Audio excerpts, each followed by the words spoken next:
demande ici de mesurer les aires des 5 figures qui sont ici. Ici c'est l'aire d'un carré, alors il est mis un peu de façon bancale, mais enfin, si cette partie-là, par exemple, on la reporte ici, cette partie-là on la reporte là, ça revient à mesurer l'aire de ce rectangle qui est là.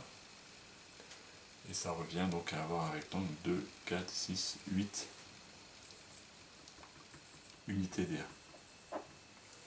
La figure numéro 2, on voit clairement qu'il y a 2 carreaux en entier, 2 unités d'air complètes, et là il y en a une demi et une demi ici. Donc en tout ça va faire, si on ajoute 2 plus 1, 3 unités d'air. La troisième, peut-être la plus embêtante à déterminer, c'est une flèche. La queue de la flèche, là il y a 3 unités.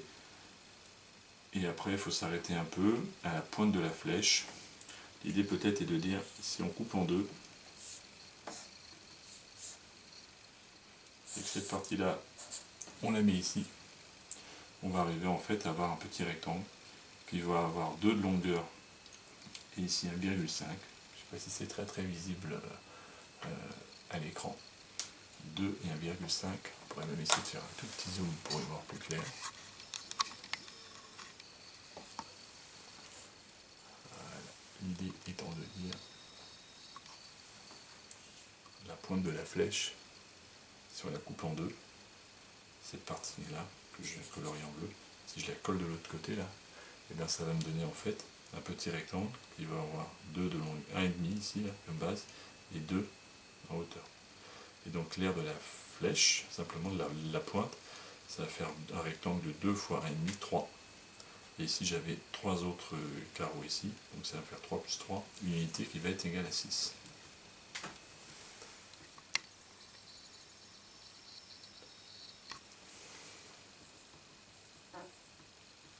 Le quatrième, donc c'est un carré qui a en tout 4 carreaux, et on a creusé à l'intérieur des demi-carreaux. Donc là il y a peut-être regrossir encore. On voit bien qu'ici il y a 2 demi-carreaux, là et là. On a donc enlevé un carreau, et en bas on a enlevé 2 autres demi-carreaux, donc on a enlevé 2 carreaux. Donc le carré dans son entier fait 4 carreaux, et on en a enlevé 2, 4 moins 2. Il reste 2 carreaux, donc 2 unités d'air. Et le cinquièmement,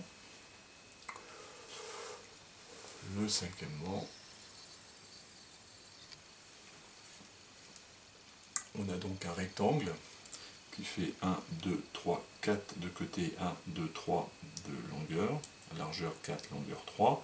Donc il y a 12 carreaux, 12 unités d'air en tout. Et on va regarder combien est-ce qu'on en a enlevé. On a enlevé en fait 2 carreaux, c'est-à-dire que le sommet de cette petite partie de mon triangle qui est là, si je la mets ici, ça va me faire une unité d'air ici. Et la même chose ici, ce petit morceau là, si je le mets là, ça me refait une autre unité d'air. Donc il y a donc 2 carreaux qu'il faut enlever. Il y en avait 12 moins 2. Le résultat est donc, pour l'unité, pour le numéro 5, 10 unités d'air.